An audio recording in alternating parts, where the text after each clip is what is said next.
Dia lahir di Jepara, 2 April 1879. Kartini merupakan anak kelima dari 11 bersaudara dan merupakan anak perempuan tertua. Kartini merupakan keturunan priai Jawa, anak dari pasangan Raden Mas Adipati Aryo Sosroningrat dan M.A. Ngasirah, lebih dikenal dengan Nyai Ngasirah. Beliau anak salah seorang bangsawan yang masih sangat taat pada adat istiadat. Setelah lulus dari sekolah dasar, ia tidak diperbolehkan melanjutkan sekolah ke tingkat yang lebih tinggi oleh orang tuanya. Ia dipingit sambil menunggu waktu untuk dinikahkan. Kartini kecil sangat sedih dengan hal tersebut. Ia ingin menentang tapi tak berani karena takut dianggap anak durhaka. Untuk menghilangkan kesedihannya, ia mengumpulkan buku-buku pelajaran dan buku-buku ilmu pengetahuan lainnya yang kemudian dibacanya di taman rumah dengan ditemani pembantunya. Raden Ajeng Kartini mengisi hari-harinya dengan membaca. Tiada hari tanpa membaca. Semua buku, termasuk surat kabar, dibacanya. Jika ada kesulitan, ia selalu menanyakan kepada bapaknya. Melalui bacaan-bacaan inilah, Kartini tertarik pada kemajuan berpikir wanita Eropa. Timbul keinginannya untuk memajukan wanita Indonesia. Ia memulai dengan mengumpulkan teman-teman wanitanya untuk diajarkan tulis-menulis dan ilmu pengetahuan lainnya. Di tengah kesibukannya, ia tidak berhenti membaca dan juga menulis surat dengan teman-temannya yang berada di negara Belanda. Tak berapa lama, ia menulis surat pada Mr. Jacques Henry Abendanon. Ia meminta diberikan beasiswa untuk belajar di negara Belanda. Tapi sayang sekali, beasiswa yang didapatkannya tidak sempat dimanfaatkan Kartini karena ia dinikahkan oleh orang tuanya dengan Raden Adipati Joyodiningrat. Setelah menikah, ia ikut suaminya ke daerah Rembang. Suaminya mengerti dan mendukung Kartini untuk mendirikan sekolah wanita.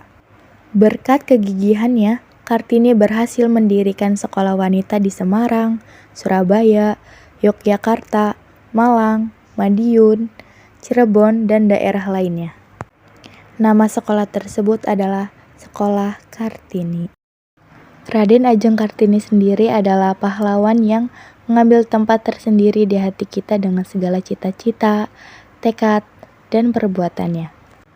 Ide-ide besarnya telah mampu menggerakkan dan menghilami perjuangan kaumnya dari kebodohan yang tidak disadari pada masa lalu. Dengan keberanian dan pengorbanan yang tulus, dia mampu menggugah kaumnya dari belenggu diskriminasi.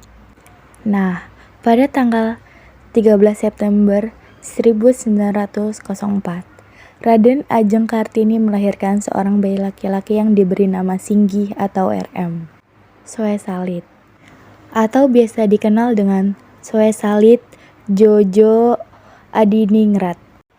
Tetapi keadaan Raden Ajeng Kartini semakin memburuk meskipun sudah dilakukan perawatan khusus dan akhirnya pada tanggal 17 September 1904, Raden Ajeng Kartini menghembuskan nafasnya yang terakhir pada usia 25 tahun.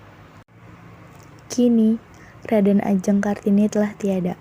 Cita-cita dan perjuangannya telah dapat kita nikmati. Kemajuan yang telah dicapai kaum wanita Indonesia sekarang ini adalah bekas goresan penanya semasa hidup yang kita kenal dengan buku Habis Gelap, Terbitlah Terang. Nah, kita sudah berada di penghujung akhir.